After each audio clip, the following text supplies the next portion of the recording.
ঠিক আছে, সবাইকে হ্যালো। কেমন আছেন সবাই? এখানে থাকতে পেরে ভালো লাগছে। আজকের দিনটা অনেক পজিটিভ অনুভূতির। শুক্রবার মানে যারা কাজ করেন তাদের জন্য 2 দিনের ছুটি। আমি আর জেন এই সপ্তাহে অনেক পরিশ্রম করেছি। আমাদের দুজনেরই পুরো সপ্তাহটাই ব্যস্ত ছিল। তাই আমরা কাল এবং রবিবারও কাজ করব। তাই আমরা সোমবারের অপেক্ষায় আছি। অনেকেই হয়তো এটা বলতে পারেন না, কিন্তু আমরা সত্যি সোমবারের জন্য অপেক্ষা করছি, কারণ সেটাই আমাদের বিশ্রামের দিন। আজ শুক্রবার, 27 মার্চ। যুক্তরাজ্যে 29 তারিখে ঘড়ির সময় পরিবর্তন হবে। এতে আমরা 1 ঘন্টা ঘুম কম পাব, যা বিশেষ করে রবিবার কাজের দিনে একটু কষ্টকর হবে। যাই হোক, যেমন বলে, যা হওয়ার তাই হবে।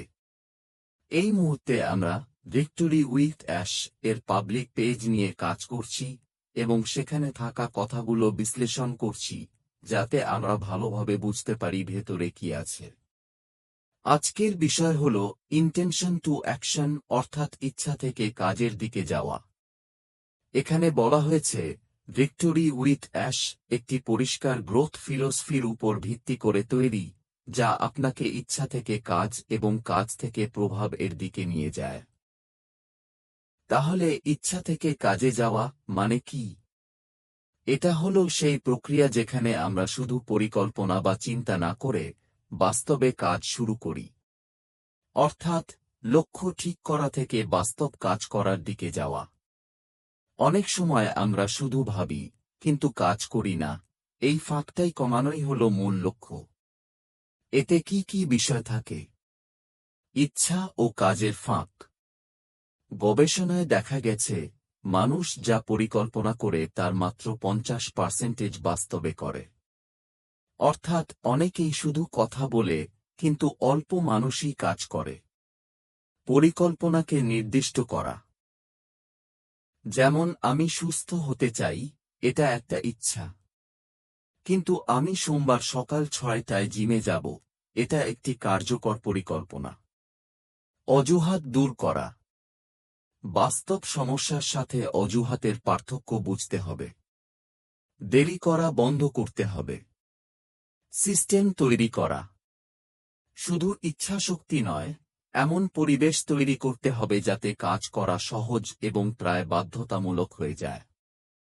কিছু বাস্তব উদাহরণ: ইফ দেন প্ল্যান। যদি মঙ্গলবার বিকেল 5টা হয়, তাহলে আমি যোগব্যায়াম করব। লক্ষ্য দৃশ্যমান করা। ক্যালেন্ডার বা টাস্ক ম্যানেজারে লিখে রাখা। ছোট ছোট পদক্ষেপ নেওয়া। প্রতিদিন একটি ছোট কাজ দিয়ে শুরু করা। দায়বদ্ধতা। কমিউনিটির সাথে লক্ষ্য শেয়ার করা, এতে দায়িত্ববোধ বাড়ে। অভ্যাসের সাথে নতুন অভ্যাস যোগ করা। যেমন সকালে চা খাওয়ার সাথে নতুন কোনো ভালো অভ্যাস যোগ করা।